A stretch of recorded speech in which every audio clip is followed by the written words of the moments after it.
తగలబెట్టండి sir Niranjan గారు. Friends, FIFA world cup లో Spain Portugal కి షాక్ ఇచ్చేసింది అండ్ ఇంటికి పంపించేసింది. అండ్ దాంతో పాటు క్రిస్టియానో రొనాల్డో కూడా ఇంటికి వెళ్ళిపోయాడు.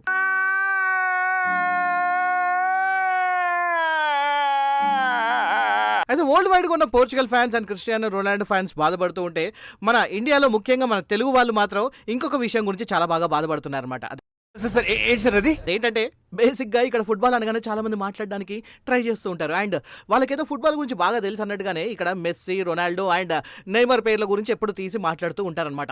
ఇప్పుడు అందులో నుంచి నెయ్మర్ వెళ్ళిపోయాడు. At the same time Ronaldo కూడా ఇప్పుడు నెక్స్ట్ వరల్డ్ కప్ ఆడను అని చెప్పారు. ఇప్పుడు మిగిలిందల్లా కూడా ఒక మెస్సీ మాత్రమే. అతను కూడా రేపో మాపో ఫుట్బాల్ నుంచి వెళ్ళిపోయాడు అనుకోండి, ఆ తర్వాత ఎవరి గురించి మాట్లాడాలి అని చెప్పి అనుకుంటూ ఉన్నారు. బేసిక్ గా ఇక్కడ మన ఇండియన్ క్రికెట్ లాగా సచిన్ టెండూల్కర్ అని, ధోని అని, వైభవ్ సూర్యవంశీ ఇలాంటి పేర్లు ఉన్నాయనుకోండి, చాలా ఈజీగా గుర్తుపెట్టుకోవచ్చు. కానీ ఫీఫా వరల్డ్ కప్ లో ప్రపంచ దేశాలు మొత్తం ఆడే వాళ్ళలో ది బెస్ట్ ప్లేయర్స్ ఎవరైతే ఉంటారో వాళ్ళ పేర్లన్నీ కూడా చాలా వింతగా, విచిత్రంగా ఉంటాయి. అవన్నీ ఎక్కడ గుర్తుపెట్టుకుంటారు చెప్పండి? బేసిక్ గా మా ఎడిటర్ కూడా క్రికెట్ గురించి మాత్రమే తెలుసు. ఇప్పుడు నేను చెప్పబోయే ఫుట్బాల్ ఆటగాళ్ళ పేర్లు అన్ని చెప్పేటప్పుడు కూడా తెగ విసుక్కుంటారు కావచ్చు. అబ్బా, ఇప్పుడు ఈ పేర్లని ఎలా వెతకాలరా నాయనా అని చెప్పి. నా వల్ల కాదు అన్నయ్య, నా వల్ల కాదు. సర్లేండి, మా మొదలు మీ మర్థం. అండ్ లేట్ చేయకుండా నిన్న జరిగిన మ్యాచ్ గురించి మాట్లాడుకుందాం. Portugal versus Spain. ఈ మ్యాచ్ మాత్రం చాలా ఉత్కంఠభరితంగా సాగింది అనమాట. నువ్వా నేనా అన్నట్టుగా సాగింది. అండ్ ఈ మ్యాచ్ ఆటోమేటిక్ గా ఎక్స్ట్రా టైం లేదా పెనాల్టీ వరకు వెళ్తుందని చెప్పి అనుకున్నారు. కానీ అక్కడే సీన్ సితారైపోయింది.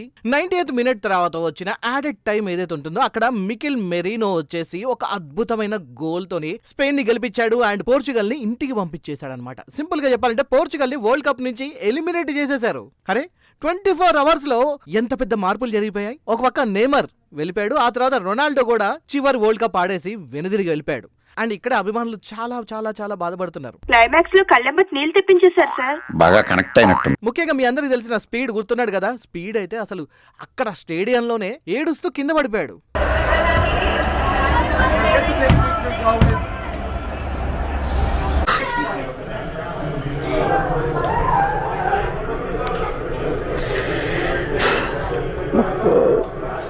ఫ్రెండ్స్, జోక్స్ అన్ని పక్కన పెట్టేస్తే ఇక్కడ ఫుట్బాల్ కి రొనాల్డో చేసిన సేవల గురించి ప్రతి ఒక్కరు కూడా ఇక్కడ గౌరవం ఇచ్చి తీరాల్సిందే. కానీ ఇక్కడే కొంతమంది సైకోయిజం బయటపడింది. ఏంటి నిజమా అంటే నిజమే. ఎందుకంటే క్రిస్టియానో రొనాల్డో ఏడుస్తూ వెళ్ళిపోతూ ఉంటే కొంతమంది యాంటీ ఫ్యాన్స్ ఏదైతే ఉన్నారో, ఎస్ మాకు ఇదే కావాలి, నువ్వు ఏడవడమే మాకు కావాలి, ఏంటిది నేనున్నాను రా, ఏంటిది చిన్నపిల్లల ఏడుస్తా అని చెప్పేసి పాత తెలుగు సినిమాల్లో సైకోల్లాగా ఆనందిస్తూ ఉన్నారు. కానీ ఇక్కడ ఫ్రెండ్స్ ఒక విషయం మనం మాట్లాడుకోవాలి. అదేంటంటే ఫుట్బాల్ కి సేవలు అందించిన ఎవరైనా సరే, నాకు కూడా ముగ్గురు పేర్లే తెలుసు అనుకోకండి. ఇక్కడ మెస్సీ అయినా, రొనాల్డో అయినా, నెయ్మర్ అయినా, ఎవరైనా సరే ఫుట్బాల్ ఆడి వాళ్ళు రిటైర్మెంట్ తీసుకొని వెళ్ళిపోయేటప్పుడు తప్పకుండా వాళ్ళని గౌరవించాలి. కానీ వాళ్ళ ఏడుపుని ఇక్కడ ఎంజాయ్ చేయకూడదు. ఏమంటారు? అవునా కదా? కామెంట్ చేయండి. సరే, వెళ్తూ వెళ్తూ క్రిస్టియానో రొనాల్డో ఏం మాట్లాడాడు, ఎంత ఎమోషనల్ గా మాట్లాడాడు అన్న దాని గురించి మనం చివరిలో చెప్పుకుందాం. కానీ దానికన్నా ముందుగా అసలు పోర్చుగల్ ఓడిపోవడానికి కారణం ఏంటనే దాని గురించి ఒకసారి మాట్లాడుకుందాం. ఇక్కడ బేసిక్ గా పోర్చుగల్ ఆడే ఆటకి ఎక్కడ కూడా వాళ్ళ ఇంటెన్సిటీ గానీ వాళ్ళ గేమ్ ప్లాన్ గానీ సరిగ్గా ఉన్నట్టు కనిపించలేదు. నిజం చెప్పాలంటే ఇక్కడ రొనాల్డో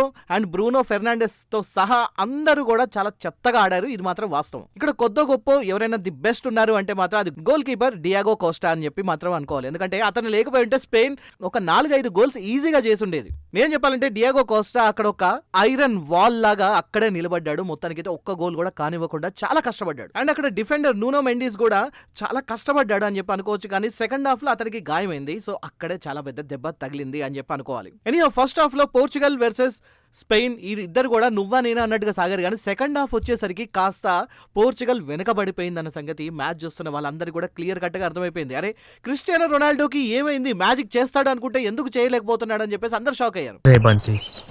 ఈ రోజు నుంచి నా లైఫ్ లో గోల్డెన్ డేస్ అయిపోయారా. నేను చెప్పాలంటే క్లూలెస్ గా కనిపించారు. అండ్ ఇక్కడ అందరూ కలిసి ఎవరిని వేసుకుంటున్నారు తెలుసా?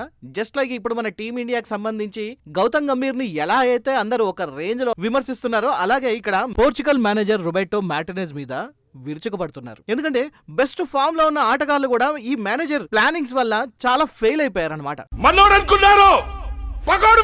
ఫస్ట్ ఆఫ్ ఆల్ బాగా ఆడుతున్న విటినాను సబ్స్టిట్యూట్ చేసి బెర్నార్డో సిల్వాను తీసుకురావడం వల్లే మిడ్ ఫీల్డ్ లో కంట్రోల్ మొత్తం పోయింది అని చెప్పేసి చాలా మంది కంప్లైంట్ చేస్తున్నారు. నేను చెప్పాలంటే ఆ మిస్టేక్ తర్వాత స్పెయిన్ కూడా ఒక గోల్ కొట్టగలిగింది. ఇదంతా చూసిన తర్వాత మేనేజర్ రొబెర్టో మార్టినెజ్ కి ఒక విషయం క్లియర్ కట్ గా అర్థమైపోయింది. అర్జెంట్ గా డామేజ్ కంట్రోల్ చేసుకోవాలంటే వెంటనే తన మేనేజర్ పదవికి రాజీనామా చేసేయాలని చెప్పి అనుకున్నాడు. అండ్ వెంటనే రాజీనామా కూడా చేశాడు. కానీ పబ్లిక్ మాత్రం వదిలేస్తారా? హలో, వదిలేస్తారా చెప్పండి. చూస్తుందంటే గద్దలో ఎగురుతో మాట్లాడుతున్నానా? కానీ ఇక్కడ మనం స్పెయిన్ గురించి కూడా మెచ్చుకొని తీరాల్సిందే. ఎందుకంటే ఈ వరల్డ్ కప్ లో ఇప్పటివరకు ఒక్క గోల్ కూడా సమర్పించుకొని ఏకైక జట్టు ఏదైనా ఉందంటే మాత్రం అది స్పెయిన్ మాత్రమే. అండ్ ఇది వారికి వరుసగా 6th క్లీన్ షీట్ అన్నమాట. అంటే 600 minutes పైగా ఒక్క గోల్ కూడా తినలేదు వాళ్ళు, అంటే గోల్ కొట్టనివ్వలేదు. సో దీన్ని బట్టి అర్థమవుతుంది డిఫెన్స్ ఎంత బలంగా ఉంటే టోర్నమెంట్ అంత సులభంగా గెలవచ్చని స్పెయిన్ ఇప్పుడు నిరూపిస్తుంది. సో సింపుల్ థింగ్, మీరు ఎంత ప్రయత్నించినా గోల్ మాత్రం కొట్టనివ్వం, కానీ మేము మాత్రం కనీసం ఒక్క గోల్ అయినా కొట్టి గెలుస్తామని చెప్పి అన్నారు. అనుకున్నట్టుగానే ఏకంగా పోర్చుగీస్ ని ఓడించి క్వార్టర్ ఫైనల్స్ లోకి దూసుకుపోతున్నారు. అండ్ నెక్స్ట్ స్పెయిన్ వచ్చేసి నార్వేతోని తలబడబోతున్నారు. ఎనీహౌ ఇప్పుడు రొనాల్డో గురించి మాట్లాడితే, మ్యాచ్ అయిపోయిన తర్వాత రొనాల్డో తన ఫ్యూచర్ ప్లానింగ్స్ గురించి కొన్ని స్టేట్మెంట్స్ ఇచ్చాడనమాట. అదేంటంటే, ఒకటి, ఈ ఓటమి నన్ను బాధించినా కూడా నేను నా వంతుగా ది 100% బెస్ట్ అయితే ఇచ్చాను అని చెప్పి అన్నాడు. అండ్ అంతేకాకుండా ఎవరేమనుకున్నా కూడా నా మనస్సాక్షికి నేను సమాధానం చెప్పుకోగలుగుతున్నాను. ఆటల్లో కొన్నిసార్లు గెలుస్తాం, కొన్నిసార్లు ఓడిపోతాం, బట్ నాకు నేను ది బెస్ట్ ఇచ్చానా లేదా అనే దాని గురించి నేను ఆలోచించుకుంటున్నాను అని చెప్పి అన్నాడు. అండ్ అంతేకాకుండా ఇది ఖచ్చితంగా తన చివరి world cup. So next world cup ఆడను, కానీ ఈ గ్యాప్ లో పోర్చుగల్ జాతీయ జట్టుగా ఆడతానా లేదా అనే నిర్ణయాన్ని ఇంకా నేను ఇప్పుడే డిసైడ్ చేసుకోలేను.